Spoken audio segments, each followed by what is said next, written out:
Alright, Hanako doesn't come to the morning class at all, leaving her seat looking empty and lonely in the back. I'm gonna skip this. Aha! Here we go. That's what I'm talking about.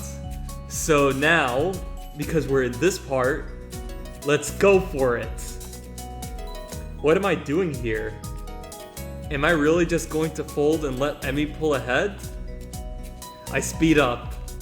The second lap's done quickly, and without even considering it, I keep going. Emmy looks back over her shoulder at me and grins. Still going? Wouldn't want you to think I'm out of shape. Emmy laughs without breaking her stride no less and speeds up even more. I wonder if maybe I would die in this part because I ignored the doctor's warning, so this would give me the bad ending. Who knows? Well, if this is the way we're going to play things, I increase my own pace as well. I'm pretty sure I'm probably gonna die in this part. I can feel my lungs burning and my legs are starting to question just what the hell I think I'm doing. Lactic acid screams in my muscles, but I close my ears. I can't let myself fall behind because that would be a loss. The rational voice in my head inquires mildly just when we started playing a game. I'd answer it, but I'm having a lot of trouble thinking at present. She's so fast. How the hell does she? Oh god. It's like a string pulling at my chest, a choking feeling of narrowness and pain. Before I could think of anything else, then, oh shit, the track disappears from under my feet. This has to be the bad ending. Maybe. I stumble, one hand shooting down to clutch at my chest, the other hitting the track to keep me from falling on my face. Emmy whirls around and her eyes widen. Hisayo! She yells at me, sprinting from the other side of the track. What's wrong? Nothing, just... Oh god. Keep your breathing steady. Calm down, don't panic. Oh jeez, don't panic. Do you need me to get the nurse? I close my eyes, shutting out the outside world. My heart struggles to regain its rhythm.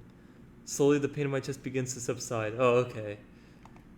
Soon it's gone like nothing happened. Like, honestly, I kind of had a feeling that it wouldn't result in a bad ending, and that was the way to go to do the Emmy arc, but... So it's like, I feel like, had I just answered yes at the nurse's question, I could have done the Emmy arc, but I just thought, like... I mean, I don't know, it's like... Funny thing was that I answered yes the first time, and it gave me that option, but, you know, it's kind of weird that I just decided, to ignore it. I mean, I thought, maybe if I do that, it would, like, but then that regulates her to a spy to keep an eye on me and not, like, push her, like, she would know that I have problems and therefore wouldn't do this kind of thing, and this would lead up to it. So it's like, fuck, if I would have just said yes, and I wouldn't have this, like, bad ending. I mean, yeah, that's okay. Like, you live and learn, you know? At the very least, you know, I've read the Shizune part, so it's like, next time when I do the Shizune thing, you know, I wouldn't have to read it. I could just skip through it, and it would save me some time. So, I guess maybe it wasn't that bad. And like I said, I don't really mind if I got the bad ending, because I already did well the first time, and that's all that matters. I just want to just choose a girl that I wanted. Apologies if you heard some background noises, you know. But it's all calm now, so it's gone like nothing happened. It was nothing. No, something happened there. Oh god. I open my eyes again and glance at a very worried Emmy. I think I'm fine. My voice sounds weird even to myself. Oddly, even in a matter of fact, it makes Emmy frown. I don't think you are. She seems to come to a decision and nods to herself. Right, you're coming with me. You've got to see the nurse. Emmy grabs my arm and drags me up. I feel a bit wobbly, but I refuse the shoulder Emmy offers for support. Honestly, I'm a little ashamed by my own weakness. I'd really rather not have Emmy concerned about me, but it seems to be too late. Heck, I'd really rather not have anyone concerned about my condition, though at this point it seems to be too late for that as well.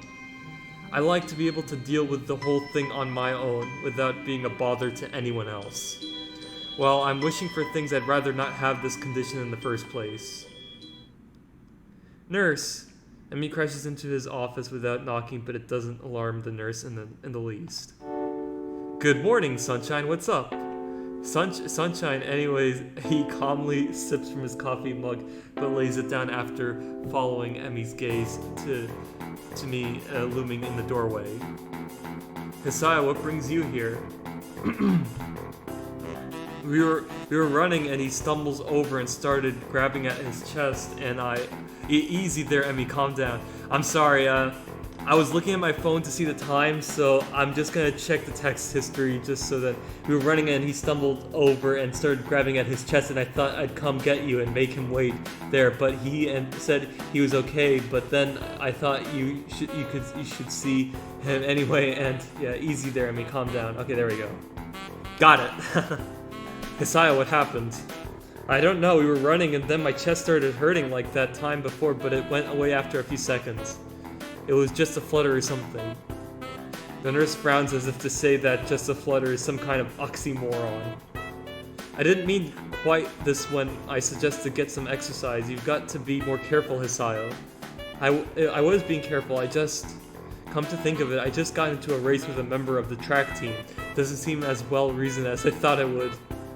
You just what? That is, I was racing Emmy. Emmy, is this true? Emmy fidgets looking adorably contrite. Well... Finally, she can't seem to bring herself to say it to say it aloud and merely nods. The nurse sighs and rubs at his forehead with one hand tiredly. Emmy, you've got to be more sensitive to the limits of others. I don't know if he told you, but Hisaya has a bad heart, and getting him to race you was incredibly irresponsible. Actually, I started it. The nurse is stunned by my statement. You what? We were just running and Emmy started to pull away, and so I sped up to catch her. The nurse stares at the ceiling, mutters a prayer for patience to some god or another, and looks back down at the both of us. So you're both stupid. That's a comfort, I guess. Now come on, Hisaya, I've got to make sure your heart's not going to explode or something. I dutifully obey and follow him to the adjacent room where we ascertain that I am in fact not going to keel over and die. So how does it feel? I don't know, nothing much. Tired, but it might be just from the exercise. You should stay here for a few hours and rest, and we'll see how you feel after that. I'm not going to object, so I lie down on the infirmary bed. A thoroughly miserable Emmy comes in after getting an earful from the nurse in the other room. I couldn't hear what he said through the closed doors, but I'm sure it wasn't pleasantries. Look, I'm really, really sorry. I should have been more careful. Yeah, because if I would have said maybe to the nurse, then the nurse would have told her, and she would never do the thing that I just did. So, I basically just messed up the whole thing. If only I would have just said yes, then this would have not happened. But I just thought, I was just curious, you know? I didn't know it actually affects something. I was like, oh, Emmy's the one that is taking care of me. So it's like, I shouldn't worry, it wouldn't affect it. Nope, it affected a lot. And I fucked it all up. But now it's all good. Hey, you didn't know, it's not your fault. She looks awfully down and sorry, and my reassurances don't do anything much to cheer her up. I want to make it up to you. Again with that decisive nod. So you have to come to lunch with me. I'll bring it for you, okay? Something really, really good. I start with a, you don't have to, but then shut up and just nod at her when I see her face. Good. We meet on the roof, as usual. We? Yep, the weather's nice now, so the roof's a great spot for lunch, you know? I see. You'll come, right? You wouldn't deny me the chance to make it up to you. Yeah, you don't deny it. Come on, it's a very attractive girl asking, you know, for something, so do it. Of course not. Great, see you there. Nice. I stay afloat somewhere between asleep and awake, feeling completely drained. Not only my body, but all of me is limp and paralyzed apart from my senses. I swallow with difficulty and then try to lie as still as I can, which in this state is not a very hard thing to do. The nurse is shuffling around on the other side of the curtains. He drew to give me privacy. I can see his shadow shifting about in the sunlight. He has opened the window of his office. It's windy outside. The clean white curtains flutter in the breeze in a heavy, lazy motion, like waves. Light sifts through them slowly, half absorbing into the fabric. I close my eyes. The breeze on my face feels like the soft fabric of the curtains. I listen to the sound of my heartbeat for a moment, trying to shut out the sound of the nurse tapping away on his computer and my own heavy breathing. It's steady. Damn it, not even a week and I end up like this again. I really screwed up this time. Should have known better than to play the half-baked sports star in front of a real one. And why did I try to act brave like that heart flutter was no big deal, even when it was obvious that it was? It was just a reflex to push it away, to keep it inside. I didn't want it to happen. I didn't want Emmy to see it. Stupid. I have to be more careful or I will end up in the hospital again or worse. That's my final thought before I give in to the tiredness. Oh, he spends the night at the hospital. That's nice. I fell asleep. For how long? What time is it? I'm feeling a little lightheaded and I keep blinking compulsively. Pushing the curtain aside, I squint my eyes against the unfiltered light pouring in from the window. The texture of the canvas feels nothing like the wind I did before. The nurse looks up from his work, sitting exactly where he was before. How are you feeling? I can't really tell, so I don't answer anything. I'm feeling kind of groggy from falling asleep at such a weird time. Hopefully I don't look too tired. What time is it? Me croaking the question to gain some orientation, the nurse looking at his wristwatch before answering. Things seem to happen in slow motion. 10:15. Oh, I tried to think for a moment what that means, but I'm not really sure.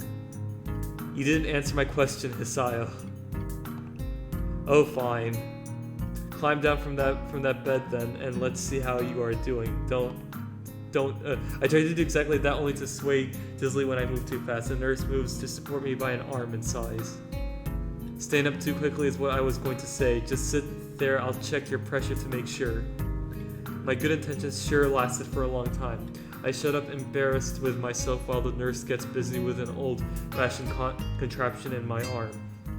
After a couple of minutes, he puts it away, looking neither pleased nor unhappy. You're alright. Head stops spinning. Yeah. Good. And how are the contents doing? You didn't show very good judgment out there, Hisayo. I saw the retort I was going to make. It's what I was thinking myself, but hearing it stated by somebody else makes me want to protest. What he's saying is not pleasant to hear. It doesn't make him any less right. No, sir. He nods, still looking as neutral as he was before. It would be easy to be angry at him if he said "told you so" or something, but he doesn't. I can try and help you to keep your health, but ultimately the last call lies with you. Hopefully this little episode will be something that'll remind you of that. Here, a note for your teacher to avoid an interrogation. I take the slip of paper he's offering and then make my leave, as I can't think of anything else to say, nor even really want to. Stay out of trouble, you hear me? I don't think it was anything but a scare, but next time could be different. I hear you. There is some way to get to the school building straight from the auxiliary building, but I'm not keen to find out and possibly get lost, so I go out from the exit that I know works. I stop at the stairs of the auxiliary building, deliberating for a moment between going to the dorms to get my books and stuff and going straight away to the class. The sun stings my eyes, so I head towards the dorms. The halls are quiet as the courtyard was naturally, so since everyone is in class, I knock lightly at the door of 3-3 and push open the door when Mutao calls from the other side. Sorry I'm late. 15 pairs of eyes turned to me. Good morning, Nakai.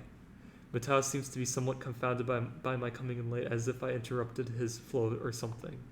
Judging from the rambling lectures his classes tend to be, that might be the case. I pass him the note the nurse gave me. Mutao takes it with a nod and reads it quickly. He lifts his eyebrows and gives me a kind of a stern look, but doesn't say anything, just nods solemnly again.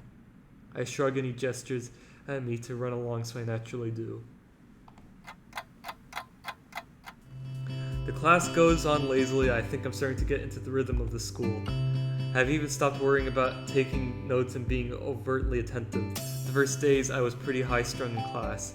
Let me see if I could skip this. Okay, normally I join the flow and grab a lunch myself, but today is different. Today I've been invited to lunch on the roof. An odd location, but that's where I was told to go. Fortunately, I managed to find shelter from the storm in the lee of the classroom door. Eventually the torrent subsides and I step tentatively out into the hallway, only to be met by Emmy, who comes flouncing down the hallway like a cannonball. Hi Hisaya, great timing. I have super extra lunch today as promised. Let's go upstairs. The stairway to the roof is a little dilapidated, but it's clearly been used recently. At the top of the stairs is a door complete with missing padlock. I wonder who the intrepid individual was that removed the lock. Emmy shoves the door open and steps beaming into the sunlight. Yep, it's her. Suddenly, a tall, dark stranger appears out of nowhere, standing imposingly in front of us.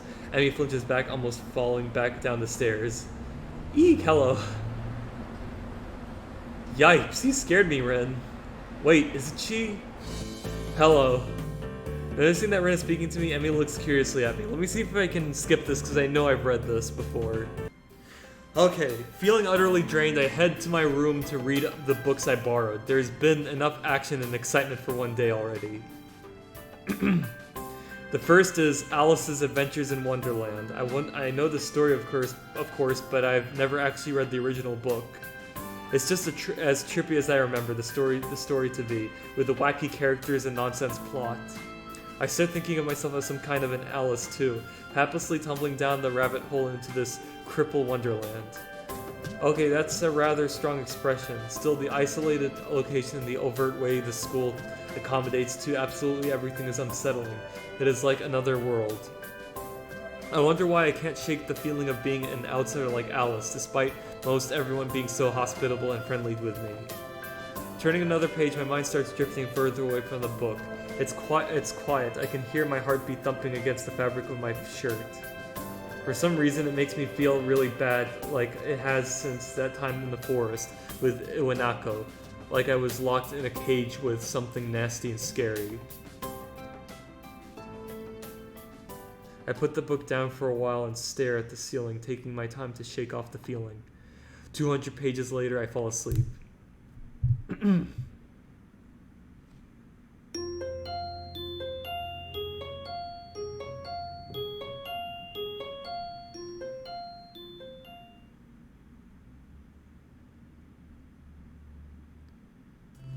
The students roll into class for the Saturday morning session, each and every one of them sporting the tired eyes of people who have worked through the night. Okay, let's see if I could skip it.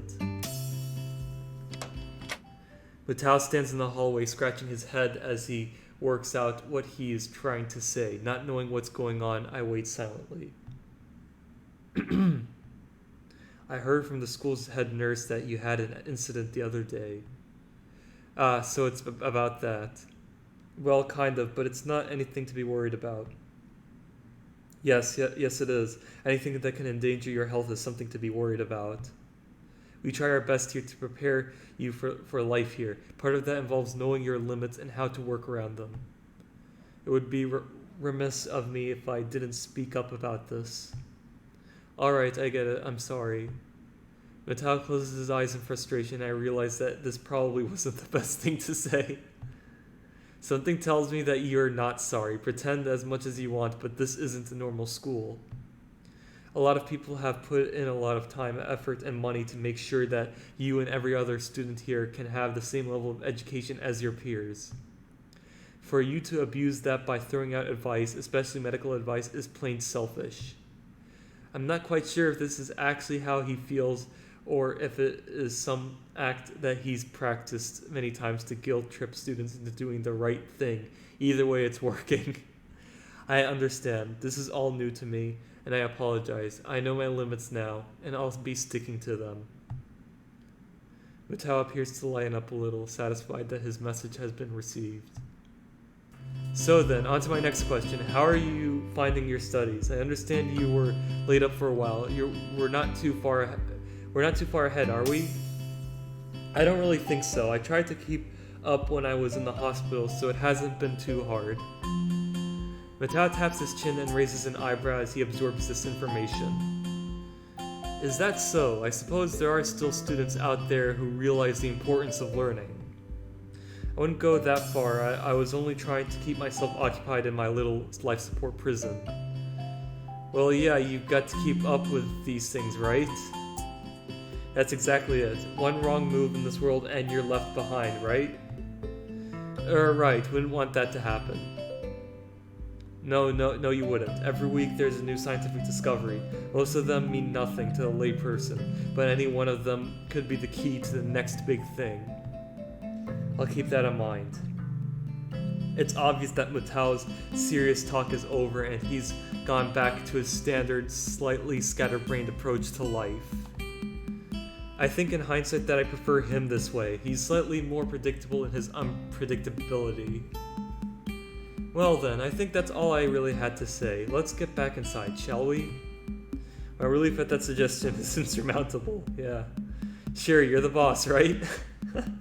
Mutao pauses for a moment. I don't think any of my students have ever said that to me before. For an instant, I considered replying to this, but something deep within me tells me to shut my mouth and get back into the classroom. Hey, it's like kind of humbling in a way. I don't know. Just, just like a butters him up in a way.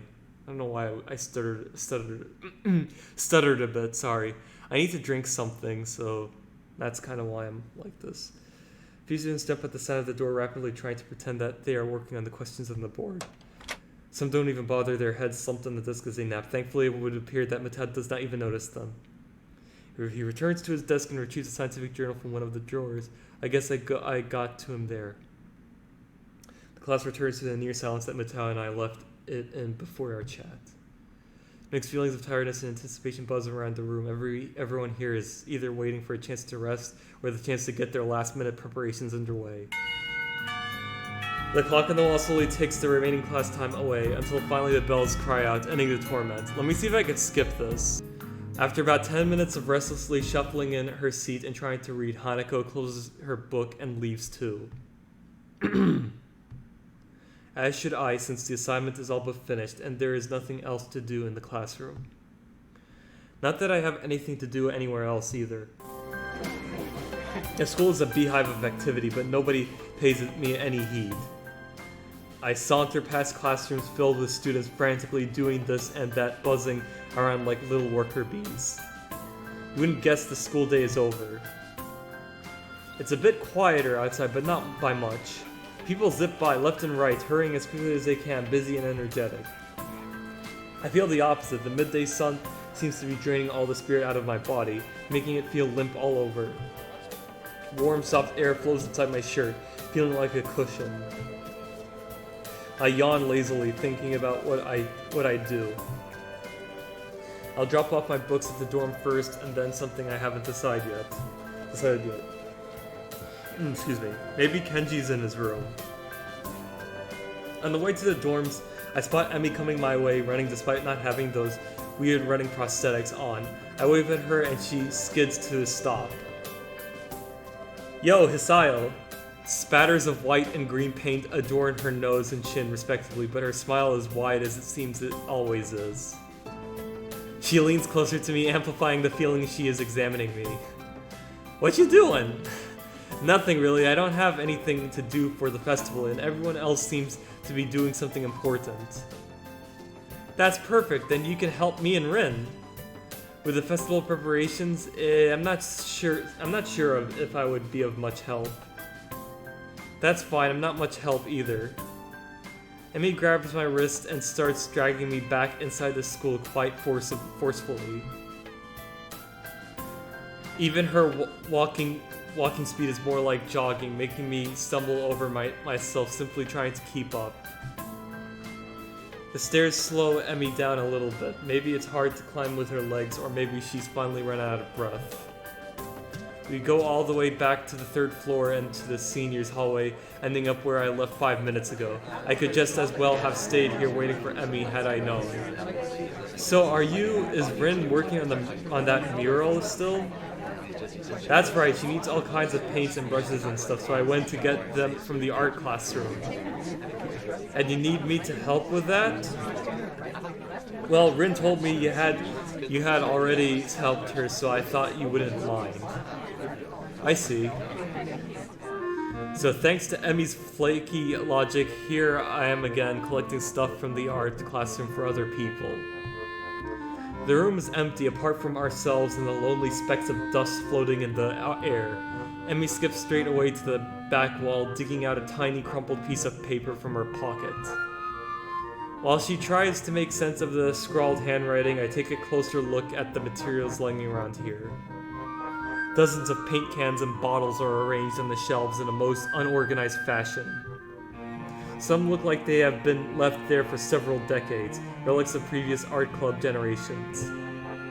Next to the heavy stacks of neatly piled drawing paper are boxes full of different sized brushes and unsorted crayons. The smells of paint, turpentine, and fresh paper float in the stale air, mixing in my nostrils to form that unmistakable scent of art. Yeah, I know that feeling, because I have been into an art class in in high school, actually. I actually been to both. I've taken both ceramics, like making pots and using clay and stuff, and drawing and design in an art class like this. Basically, kind of what you see in this game is very similar to what it's like in my art class. So I just really like this detail and the description and stuff, because this is exactly how I picture it, you know? And art class is really fun. I actually got an A in both that class and ceramics, because you don't have to be like a professional at it. You just have to have a lot of effort and stuff. Like my grade was like a 90%, you know? Because because all you had to do was just work at it really hard, and not only work on it during class, work on it after class. And even at home, actually, she lets us take our works at home and like work on it. And I've always done that and kept up with a lot of stuff. So, and it was really fun, but very really hardworking, but it's very rewarding. So, you know. Emmy studies her notes, comparing them to markings on the various paint cans, and passes them to me as she finds the correct matches.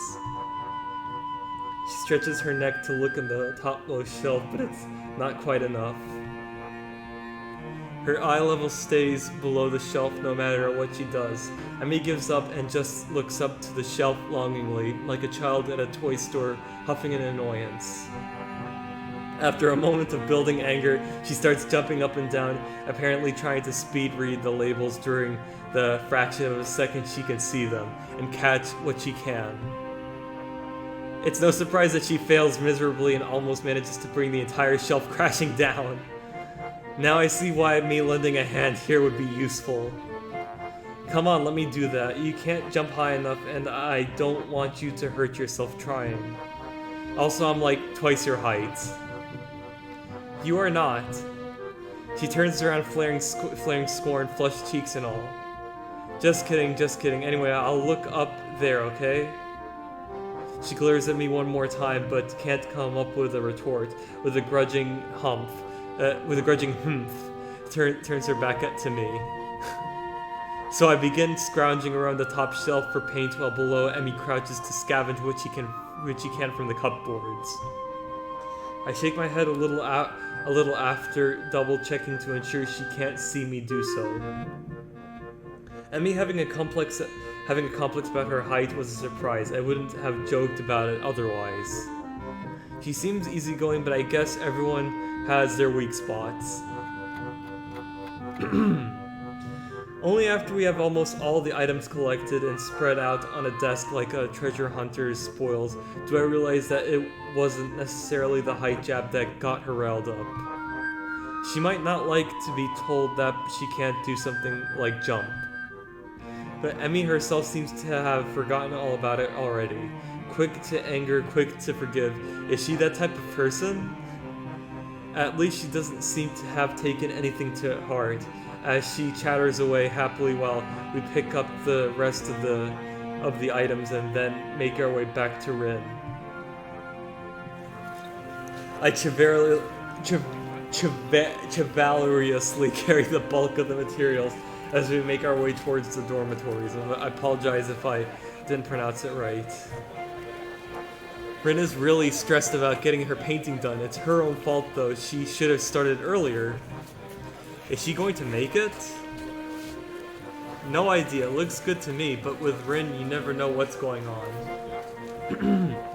I found her this morning lying in front of the dorm in fetal position. She hadn't slept all night. I can't believe that the night nurses hadn't found her. And now she's painting again like crazy. Yeah, I've noticed that she comes off as kinda unhinged, so to speak. Emmy giggles at that as well as at my likely too obvious awkwardness. I don't mind it, she's just a little weird sometimes. On that, I can agree with her. Unlike me, Emmy seems to be cool with Rin's whatever it is that feels so off about her. Still, they don't feel close like Misha and Chizune do. With them working as a single entity sometimes, it's hard to say where one ends and the other begins. Even though they're so different, just like Emmy and Rin are. And Rin is the most different of them all, different from anyone else I've met. Yeah, I guess she's a very unique person. I return to that word again as if it encompasses Rin's personality by itself, but really it's just a substitute for a lengthy description of her oddities. Emmy giggles as I grasp out for a properly descriptive word. She's just weird. You know, earlier she just spent half an hour sitting on her box and stared at her toes? She giggles again in a way that makes me think she doesn't know what's funny about it. It just is. All that time. The working area is a mess, but the mural itself has taken over even more of the wall since last I saw it. Okay, I'm gonna go get a drink because I'm getting kind of parched, so I'll be right back.